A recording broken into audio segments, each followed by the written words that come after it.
മിക്ക previous year question പേപ്പറിലും ചോദിച്ചു കണ്ടിരിക്കുന്നതാണ്. അപ്പൊ നമുക്ക് ഈ ഒരു എക്സാമിന് മാത്രമല്ല KFED ആയാലും JCA ആയാലും കമ്മ്യൂണിക്കേറ്റ് ചെയ്യേണ്ടത് ഇതുപോലെ ഡേയ്സ്, കമ്മ്യൂണിക്കേറ്റ് ചെയ്യേണ്ട ഡേയ്സ്, അതുപോലെ ഡിസിഷൻ എടുക്കേണ്ട ഡേയ്സ്, അതൊക്കെ വളരെ ഇമ്പോർട്ടന്റ് ആണ്. Hi all, welcome to entry cooperative banking YouTube channel. നമ്മുടെ എക്സാം നമുക്കറിയാം, നമ്മുടെ എക്സാം ജൂനിയർ ക്ലർക്കിന്റെയും സെക്രട്ടറിയുടെയും എക്സാം അടുത്തെത്തിക്കൊണ്ടിരിക്കുകയാണ്. ജാനുവരിയിലാണ് എക്സാം. ജാനുവരി 13 ജൂനിയർ ക്ലർക്കിന്റെ എക്സാം വരുന്നത്. അപ്പൊ അതിനു മുമ്പ് അതിലേക്ക് വരാൻ ചാൻസ് ഉള്ള മോസ്റ്റ് എക്സ്പെക്റ്റഡ് ആയിട്ടുള്ള ക്വസ്റ്റ്യൻസ് നമുക്ക് ഇന്ന് ഈ ക്ലാസ്സിൽ ഡിസ്കസ് ചെയ്യാം. അപ്പൊ അതിനു മുമ്പ് നമ്മുടെ ചാനൽ ആദ്യമായിട്ടാണ് നിങ്ങൾ കാണുന്നതെങ്കിൽ ലൈക്ക് ചെയ്യുക, ഷെയർ ചെയ്യുക, സബ്സ്ക്രൈബ് ചെയ്യുക. അപ്പൊ നമുക്ക് ക്വസ്റ്റ്യൻസിലോട്ട് പോവാം. എല്ലാവരും ഈ ഒരു വീഡിയോ ഫുള്ളായിട്ട് കാണാം. ക്വസ്റ്റ്യൻസ് ഒക്കെ നോക്കി എത്ര ക്വസ്റ്റ്യൻസ് ആൻസേഴ്സ് കറക്റ്റ് ആയിട്ട് കിട്ടിയെന്ന് കമന്റ് ചെയ്യുക. അപ്പൊ നമുക്ക് ഷോർട്ട്സ് ആയിട്ടുള്ള നമുക്ക് ഏറ്റവും കൂടുതൽ ഈ ഒരു എക്സാമിന് വരാൻ ചാൻസ് ഉള്ള കുറച്ച് ക്വസ്റ്റ്യൻസ് നോക്കാം. അപ്പൊ ഈ ഒരു സെഷനിൽ നമുക്ക് ലോയിൽ നിന്നുള്ള ക്വസ്റ്റ്യൻസ് നോക്കാം. ലോയുടെ കേസിൽ ഞാൻ നേരത്തെയും പറഞ്ഞിട്ടുണ്ട്, എന്താണ് നമുക്ക് ലോ പഠിച്ചു കഴിഞ്ഞാൽ അവിടെ നിന്നുള്ള മാർക്ക് പക്കയാണ്. ലോയ്ക്ക് സിലബസ് ഡിഫൈൻഡ് ആണ്. ആ ഒരു ഏരിയനെ ക്വസ്റ്റ്യൻസ് ചോദിക്കുള്ളൂ. ബാങ്കിങ്ങിന്റെയും അക്കൗണ്ടിങ്ങിന്റെയും പോലെയല്ല. ഇവിടെ ബാങ്കിങ്ങിലൊക്കെ കോർപ്പറേഷനിലൊക്കെ സിലബസ് വാസ്റ്റ് ആയിട്ട് കിടക്കാം, കുറേ ഉണ്ട് പഠിക്കാൻ. ഇവിടെ നമുക്ക് സിലബസ് നേരത്തെ ഡിഫൈൻഡ് ആണ്. അപ്പൊ അതനുസരിച്ച് നമ്മൾ പഠിച്ചു കഴിഞ്ഞാൽ നമുക്ക് ഉറപ്പായിട്ടും നല്ലൊരു മാർക്ക് 10 എക്സാം 20 ക്വസ്റ്റ്യൻസ് ഉണ്ടാകുന്ന അതൊക്കെ നമുക്കറിയാം. അപ്പൊ ഒരു 9 അല്ലെങ്കിൽ 9.5 10 വരെ നമുക്ക് മേടിക്കാനായിട്ട് സാധിക്കും നന്നായിട്ട് പഠിച്ചു കഴിഞ്ഞാൽ. അപ്പൊ നമുക്ക് മോസ്റ്റ് എക്സ്പെക്റ്റഡ് ആയിട്ടുള്ള ലോയിൽ നിന്നുള്ള ക്വസ്റ്റ്യൻസ് നോക്കാം. അതിനു മുമ്പ് നമ്മുടെ JCAയുടെ നോട്ടിഫിക്കേഷൻ വന്നത് നിങ്ങൾ അറിഞ്ഞു. അതുപോലെ തന്നെ JCAയുടെ എക്സാം ഡേറ്റും വന്നു. അതുപോലെ KFEDന്റെ അതുപോലെ കോപ്പറേറ്റീവ് മേഖലയിൽ കുറേ അധികം എക്സാംസ് വരുന്നുണ്ട്. സഹകരണ മേഖലയെ സംബന്ധിച്ച് നോക്കുമ്പോൾ വളരെ വലിയ അവസരങ്ങൾ വരുന്നുണ്ട്. CSEBയുടെ എക്സാംസ് ഒരു സ്ഥലത്ത് നടക്കുന്നു. അതിന്റെ ഒപ്പം തന്നെ PSCയുടെ എക്സാം. സാധാരണ CSEBയുടെ എക്സാംസ് നടക്കും. PSCന്ന് BCom കോർപ്പറേഷൻ അല്ലെങ്കിൽ HDC പഠിച്ചവർക്ക് അധികം എക്സാംസ് അവർക്ക് മാത്രമായിട്ടുള്ള എക്സാംസ് വരാറില്ല. പക്ഷെ വന്നാലും 1-2 കാണുള്ളൂ. പക്ഷെ ഈ ഒരു വർഷം അടുത്ത വർഷം ഇതുപോലെ തന്നെ എക്സാംസ് കാണും. കേരള ബാങ്ക്, JCA, അതുകൊണ്ട് തന്നെ വളരെയധികം എക്സാംസ് ഉണ്ട്. PSC വഴിയുണ്ട്, CSEB വഴിയുണ്ട്. അപ്പൊ നന്നായിട്ട് പഠിച്ചാൽ നമുക്ക് ഇതിൽ ഏതെങ്കിലും ഒരെണ്ണത്തിൽ ക്രാക്ക് ചെയ്യാനായിട്ട് സാധിക്കും. അപ്പൊ നിങ്ങളുടെ ലക്ഷ്യം സഹകരണ മേഖലയിൽ ഒരു ജോലിയാണെങ്കിൽ ഉറപ്പായിട്ട് നിങ്ങൾക്ക് നല്ലൊരു പ്ലാറ്റ്ഫോം തന്നെയാണ് എൻട്രി. നമ്മളിവിടെ JCAയുടെ ക്ലാസ് പ്രൊവൈഡ് ചെയ്യുന്നുണ്ട്. അതുപോലെ KFEDന്റെ, കേരള ബാങ്കിന്റെ, CSEBയുടെ ക്ലാസ് പ്രൊവൈഡ് ചെയ്യുന്നുണ്ട്. കേരള ബാങ്കിന്റെ അസിസ്റ്റന്റ് മാനേജറിൽ കോഴ്സ് എടുത്തവർക്ക് ഇപ്പോഴത്തെ കറന്റ്ലി വന്ന പുതിയ സിലബസ് അനുസരിച്ച് നല്ല ക്ലാസ് തന്നെ കൊടുക്കുന്നുണ്ട്. നമ്മുടെ PSCയിലെ ഫാക്കൽറ്റീസും കൂടി ഉൾപ്പെടുത്തി നല്ലൊരു ക്ലാസ് തന്നെ കൊടുക്കുന്നുണ്ട്. അപ്പോൾ ഇനി നിങ്ങൾക്ക് ജോയിൻ ചെയ്യാണ്ടെങ്കിൽ താഴെ കാണുന്ന നമ്പറിൽ കോൺടാക്ട് ചെയ്യുക. JCAയുടെ കോഴ്സിനാണെങ്കിലും CSEB, കേരള ബാങ്കിനൊക്കെ നിങ്ങൾക്ക് ജോയിൻ ചെയ്യണമെങ്കിൽ ഈ ഒരു നമ്പറിൽ കോൺടാക്ട് ചെയ്യുക. 7736122215 നമ്പറിൽ കോൺടാക്ട് ചെയ്യുക. നിങ്ങൾക്ക് അവിടെ ലൈവ് ആയിട്ടുള്ള ലെക്ചേഴ്സ് കാണാം. അതുപോലെ റെക്കോർഡഡ് ആയിട്ടുള്ള ലെക്ചേഴ്സും ലൈവും കാണും, ക്ലാസ് റെക്കോർഡഡും ആയിട്ട് ക്ലാസ് ഉണ്ടാവും. അതുപോലെ നിങ്ങൾക്ക് മോക്ക് ടെസ്റ്റ് കാണും. അതുപോലെ സ്റ്റഡി മെറ്റീരിയൽസ്, നല്ല ക്വാളിറ്റിയുള്ള സ്റ്റഡി മെറ്റീരിയൽസ് കാണും. മോക്ക് ടെസ്റ്റിന്റെ നിങ്ങൾക്ക് പ്രത്യേകത? മോക്ക് ടെസ്റ്റിൽ നിങ്ങളുടെ പ്രോഗ്രസ് കാർഡ്, അതായത് സ്കോർ കാർഡിന്റെ ഒപ്പം തന്നെ നിങ്ങൾ ഓരോ വിഷയത്തിന്റെ നിങ്ങളുടെ അനലൈസ് ചെയ്ത് നിങ്ങളുടെ മുമ്പിൽ നിങ്ങളുടെ പ്രോഗ്രസ് കാർഡ് പോലെ തരുന്നതായിരിക്കും മോക്ക് ടെസ്റ്റ് അറ്റൻഡ് ചെയ്ത് കഴിയുമ്പോൾ തന്നെ. അപ്പൊ അത് കോമ്പറ്റേറ്റീവ് എക്സാമിനെ സംബന്ധിച്ച് നോക്കുമ്പോൾ അത് വളരെ വലിയൊരു കാര്യമാണ്. അതുപോലെ ഡൗട്ട് ക്ലിയറൻസ് ഉണ്ടാവും, previous year question paper analysis ഉണ്ടാവും സെപ്പറേറ്റ് ആയിട്ട്. അപ്പൊ അതൊക്കെ പ്രീവിയസ് ഇയർ ക്വസ്റ്റ്യൻ പേപ്പർ അനാലിസിസും ഡൗട്ട് ക്ലിയറൻസ് ഒക്കെ വളരെ നല്ലൊരു ഫ്യൂച്ചർ തന്നെയാണ്. അതുപോലെ വീക്ക്ലി ആയിട്ട് നിങ്ങളുടെ അസസ് ചെയ്ത് നിങ്ങളുടെ പെർഫോമൻസ് നിങ്ങൾ അറിയിക്കുന്നതായിരിക്കും. അതുപോലെ 24 hours മെന്ററുടെ സപ്പോർട്ട് ഉണ്ടാവും. ഓക്കെ, അതൊക്കെ. അപ്പൊ നിങ്ങൾക്ക് ഗോൾഡൻ ബാച്ചിലേക്ക് ജോയിൻ ചെയ്യണം. കേരള ബാങ്കിന്റെ JCAയുടെയോ CSEBക്കോ വേണ്ടി ഗോൾഡൻ ബാച്ചിൽ ജോയിൻ ചെയ്യണം എന്നുണ്ടെങ്കിൽ താഴെ കാണുന്ന നമ്പറിൽ കോൺടാക്ട് ചെയ്യുക. ഓക്കെ, അപ്പൊ നമുക്ക് ക്വസ്റ്റ്യൻസിലോട്ട് കിടക്കാം. ഫസ്റ്റ് ക്വസ്റ്റ്യൻ എന്താണ്? First question, the dash may fix fee or cost for election process in accordance with the rules made on this behalf. അതായത് ഇലക്ഷൻ പ്രോസസ്സിലേക്ക് വേണ്ട ഫീയും കോസ്റ്റ് ഒക്കെ ആരാണ് ഫിക്സ് ചെയ്യുക? Option A government, option B general body, option C election commission, option D registrar. അപ്പൊ ആരായിരിക്കും നമ്മുടെ ഇലക്ഷനുള്ള ഫീയും cost ഒക്കെ, election പ്രോസസ്സിലേക്കുള്ള ഫീ അല്ലെങ്കിൽ കോസ്റ്റ് ഫിക്സ് ചെയ്യുന്നത് ആരായിരിക്കും ഇതിൽ? ഓപ്ഷൻ എ ആണോ, ബി ആണോ, സി ആണോ, ഡി ആണോ? ഏതായിരിക്കും ആൻസർ വരിക? ഇവിടെ ആൻസർ വരിക ഓപ്ഷൻ സി, ഇലക്ഷൻ കമ്മീഷൻ ആട്ടോ. ഇലക്ഷൻ കമ്മീഷൻ ആണ് ഒരു ഇലക്ഷൻ പ്രോസസ്സിലേക്കുള്ള ഫീ അല്ലെങ്കിൽ കോസ്റ്റ് പോസ്റ്റ് ഫിക്സ് ചെയ്യുന്ന ആരാ? ഇലക്ഷൻ കമ്മീഷൻ ആണ്. മറന്നു പോകരുത്, ഇലക്ഷൻ കമ്മീഷൻ ആണ് ആൻസർ. ഇതുപോലെ റൂൾസും സെക്ഷൻസ് ഒക്കെ ലോയുടെ കേസിൽ ഞാൻ പറഞ്ഞു, നിങ്ങൾ സെക്ഷൻസും അതേപോലെ തന്നെ ഇമ്പോർട്ടന്റ് ആണ് എന്താ റൂൾസും. ഇപ്പൊ റൂൾസ് കുറച്ചധികം ചോദിക്കുന്നുണ്ട്, അപ്പൊ റൂൾസും എന്താ അതുപോലെ ഇമ്പോർട്ടന്റ് ആണ്. പണ്ട് നമ്മൾ എന്താ സെക്ഷൻസ് മാത്രം എന്താ നോക്കിക്കൊണ്ട് സെക്ഷൻസിനെ ബേസ് ചെയ്തായിരിക്കും കുറെ ക്വസ്റ്റ്യൻസ് വരാം. ഇപ്പൊ റൂൾസിൽ നിന്നും അതേപോലെ തന്നെ ക്വസ്റ്റ്യൻസ് വരുന്നുണ്ട്. റൂൾസും നന്നായിട്ട് തന്നെ ഇരുന്ന് പഠിക്കുക. Next question. A copy of the resolution expelling a member shall be communicated to the member within a period of dash days from the date of passing of the resolution. അതായത് expel ചെയ്യാനുള്ള resolution pass ചെയ്ത് കഴിഞ്ഞാൽ അത് എത്ര ദിവസത്തിനകമാണ് ആ ഒരു മെമ്പറിനെ communicate ചെയ്യേണ്ടത്? എത്ര ദിവസം കൊണ്ടാണ്? Option A 60, option B 30, option C 15, option D 7. എത്ര ദിവസം കൊണ്ടാണ്? 60 ദിവസം കൊണ്ടാണോ, 30 ദിവസം കൊണ്ടാണോ, 15 ദിവസം കൊണ്ടാണോ, 7 ദിവസം കൊണ്ടാണോ? എത്ര ദിവസം കൊണ്ടാണ് ഒരു റെസൊല്യൂഷൻ എക്സ്പെൽ ചെയ്യാനുള്ള ഒരു റെസൊല്യൂഷൻ പാസ് ആയി കഴിഞ്ഞാൽ അത് ഒരു മെമ്പറിനെ അറിയിക്കേണ്ടത്? Within a period of answer എന്താണ്? ഓപ്ഷൻ സി റുപ്പീസ് അല്ല, സോറി 15. 15 ദിവസം കൊണ്ടാണ്. 15 ദിവസം കൊണ്ടാണ് എന്താ ഈ ഒരു മെമ്പറിനെ എക്സ്പെൽ ചെയ്യാനുള്ള റെസൊല്യൂഷൻ എന്താ കമ്മ്യൂണിക്കേറ്റ് ചെയ്യേണ്ടത്. ഇതുപോലെ ഡേയ്സ്, കമ്മ്യൂണിക്കേറ്റ് ചെയ്യേണ്ട ഡേയ്സ്, അതുപോലെ ഡിസിഷൻ എടുക്കേണ്ട ഡേയ്സ്, അതൊക്കെ വളരെ ഇമ്പോർട്ടന്റ് ആണ്. റൂൾസും സെക്ഷൻസും അനുസരിച്ച് അത് നോക്കുക. Next question.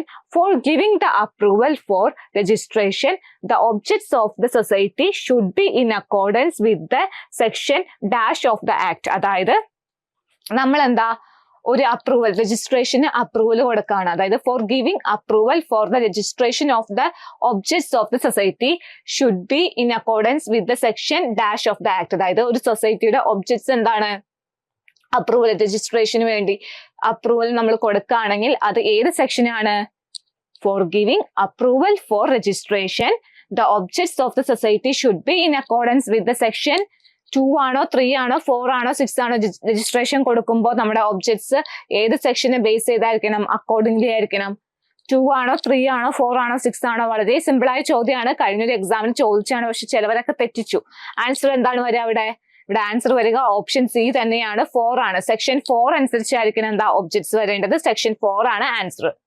Next question.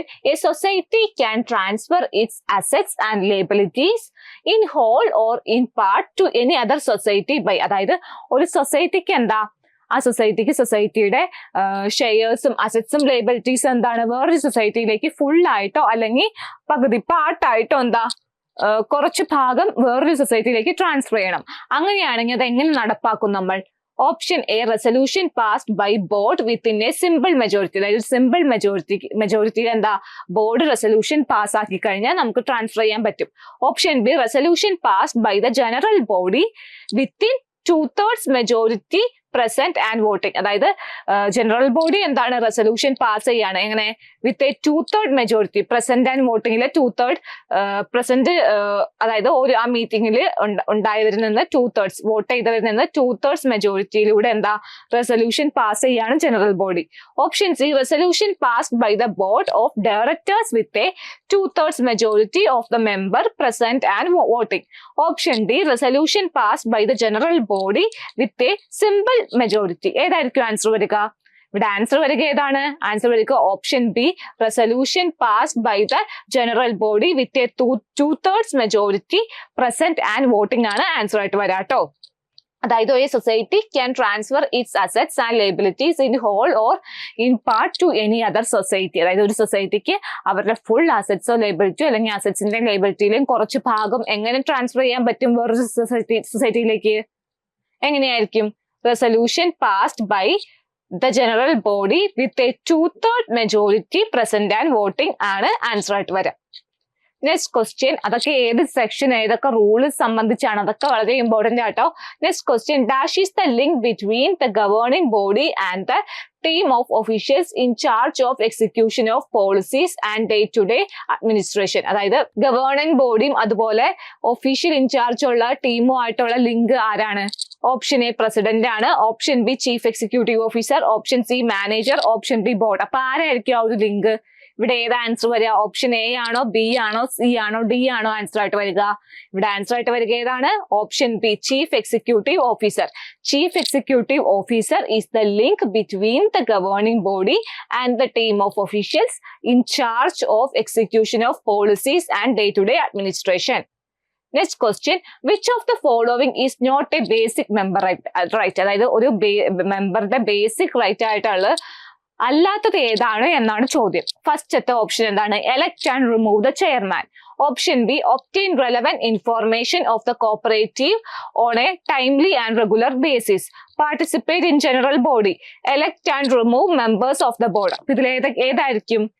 Option B എന്താ? ബേസിക് മെമ്പർ റൈറ്റ് ആണ്, നമുക്കറിയാലേ. ഇൻഫോർമേഷൻ, കോപ്പറേറ്റീവ് സൊസൈറ്റിയിൽ നിന്ന് ഇൻഫോർമേഷൻസ് ഒബ്റ്റെയിൻ ചെയ്യുക എന്നുള്ളത് ബേസിക് മെമ്പർ റൈറ്റ് തന്നെയാണ്. ഓപ്ഷൻ സി എന്താണ്? Participate in general body, basic member right ആണ്.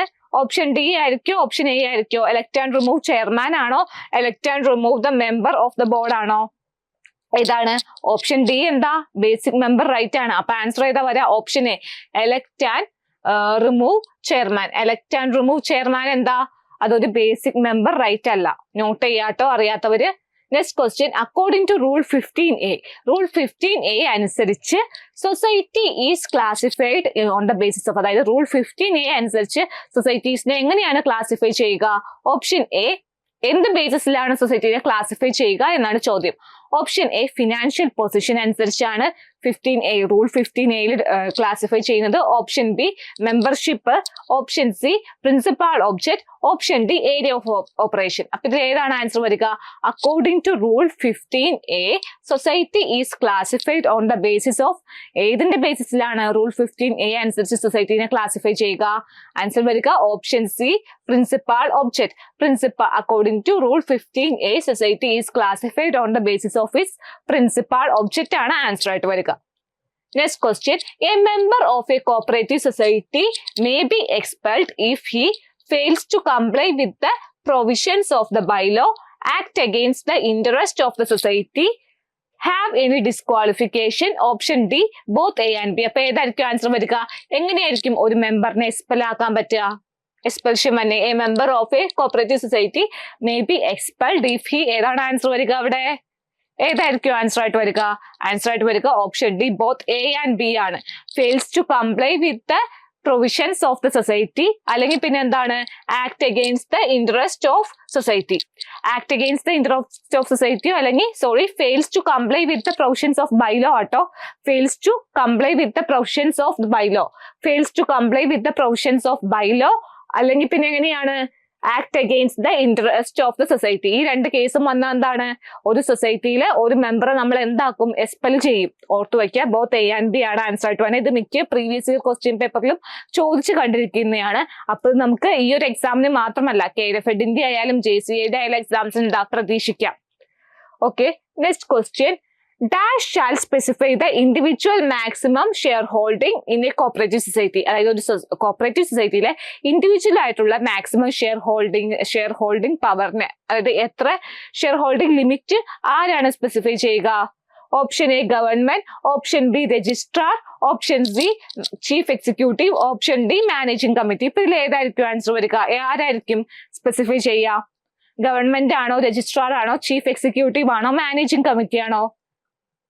ആരായിരിക്കും? Dash shall specify the individual maximum share holding limit of a cooperative society. ഏതായിരിക്കും ആൻസർ വരിക? ഇവിടെ ആൻസർ വരിക option A, government. Government shall specify the individual maximum share holding limit in a cooperative society. Next question, special general body meeting shall be called by. Special general body meeting ആരാണ് വിളിക്കേണ്ടത്? ആരാണ് അല്ലെങ്കിൽ നടത്തേണ്ടത്?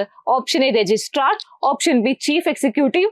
Option C, managing committee. Option D, both A and C. ആരായിരിക്കും answer വരിക? ഏതായിരിക്കും?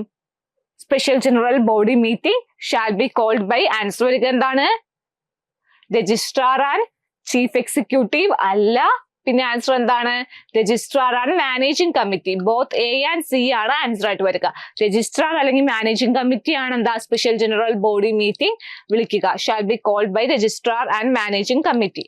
Next question, there are dash elected members in the managing committee of SCU. SCUന്റെ managing കമ്മിറ്റിയിൽ എത്ര മെമ്പേഴ്സ് ഉണ്ട്? എത്രയാണ്? There are dash elected members in the managing committee of SCU. എത്രയാണ്? Answer വരിക option A 23, option B 22, option C 21, option D 20. ഏതായിരിക്കും answer വരിക ഇവിടെ ആൻസർ ആയിട്ട് വരിക ഏതാണ്? ഓപ്ഷൻ ഡി 20 ആട്ടോ ആൻസർ ആയിട്ട് വരിക. There are 20 elected members. ആ വേർഡ് നിങ്ങൾ പ്രത്യേകം ശ്രദ്ധിക്കണം. elected members ആണ് ചോദിച്ചിരുന്നത്. 20 elected members in the managing committee of SCU. Total അല്ല, elected members എത്രയാണ്? അപ്പൊ SCUം CCU ഒക്കെ റിലേറ്റ് ചെയ്ത് വരുന്ന സെക്ഷനും റൂൾസ് ഒക്കെ നിങ്ങൾ നോക്കുക. അതുപോലെ ആ ഒരു കമ്മിറ്റിയിലേക്ക് ആരൊക്കെയാണ് എടുക്കുക, എത്ര പേരെ വെച്ചാണ് ഒരു ഇപ്പൊ വുമൺ സ്ത്രീകളിൽ നിന്ന് എത്ര പേരെടുക്കും, അതുപോലത്തെയൊക്കെ ക്വസ്റ്റ്യൻസ് വരാറുണ്ട്. നോക്കി വെക്കുക. There are dash elected members in the managing committee of SCU. Answer വരുന്നത് ഓപ്ഷൻ ഡി 20 ആണ്. Next question, the head of cooperative arbitration court is designated as. അതായത് ഒരു കോപ്പറേറ്റീവ് ആർബിട്രേഷൻ കോർട്ടിലെ ഹെഡ് ആരാണ്? Option A secretary, option B president, option C chairman, option D presiding officer. അപ്പൊ ഏതാണ് answer വരിക അവിടെ? സെക്രട്ടറി ആയിരിക്കോ, പ്രസിഡന്റ് ആയിരിക്കോ, ചെയർമാൻ ആയിരിക്കോ, പ്രിസൈഡിംഗ് ഓഫീസർ ആയിരിക്കോ? ഏതായിരിക്കും ആൻസർ വരിക? The head of the cooperative arbitration court is designated as. Answer വരുന്നത് പ്രിസൈഡിംഗ് ഓഫീസർ. ഓപ്ഷൻ ഡി ആണ് ഇവിടെ ആൻസർ ആയിട്ട് വരിക. ഓപ്ഷൻ ഡി പ്രിസൈഡിംഗ് ഓഫീസർ ആണ് 12th ക്വസ്റ്റ്യന്റെ ആൻസർ. അപ്പൊ ഇത്രയും ക്വസ്റ്റ്യൻസ് നിങ്ങൾക്ക് ക്ലിയർ ആയെന്ന് വിചാരിക്കുന്നു. ഡൗട്ട് ഉണ്ടെങ്കിൽ കമന്റ് സെക്ഷനിൽ ചോദിക്കുക. അതുപോലെ നിങ്ങൾക്ക് വേണ്ട ക്ലാസ്സസ് ഏതൊക്കെയാന്ന് വെച്ചാൽ നിങ്ങൾ കമന്റ് സെക്ഷനിൽ കമന്റ് ചെയ്യുക. അതുപോലെ നമ്മുടെ ചാനൽ ആദ്യമായിട്ടാണ് കാണുന്നതെങ്കിൽ ലൈക്ക് ചെയ്യുക, ഷെയർ ചെയ്യുക, സബ്സ്ക്രൈബ് ചെയ്യുക. Thank you.